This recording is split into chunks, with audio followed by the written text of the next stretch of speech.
Hi అండి, ఇవైతే పెళ్లి బట్టలు అండి. పెళ్ళిళ్ళు అయితే స్టార్ట్ అయినాయి మనకి. ఈ చీరలు అయితే 7 చీరలు ఇచ్చారండి. అందులో 3 ఏమో మగ్గం వర్క్ శారీస్లోనే బ్లౌజెస్కి వర్క్ వచ్చేసినాయి అండి.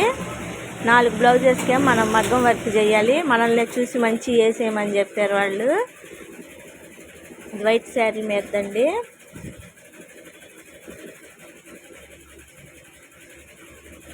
లగ్గాలు అయితే తొందరగా పెట్టుకుని వస్తారండి. 3 రోజుల్లో 4 రోజుల్లో అసలు టైం కూడా ఇవ్వరండి కొంతమంది అయితే. మనం నైట్ ఉండి వర్క్ చేసి ఇవ్వాలి వాళ్ళకి.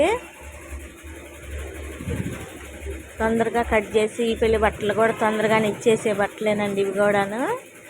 ఇవైతే స్టిచ్చింగ్ చేయాలి, హెమ్మింగ్ చేయాలా, హ్యాండ్స్కి బీట్స్ వేయాలండి. వెనకమాల తాళ్ళకి కూడా వేసే హ్యాంగింగ్స్ కూడా చాలా నీట్గా పెట్టాలండి. పెళ్ళిళ్ళ బట్టలు అంటేనే కొంచెం టెన్షన్తో కూడిన పని. ఇవన్నీ స్టిచ్చింగ్ అయినాక చూపిస్తానండి.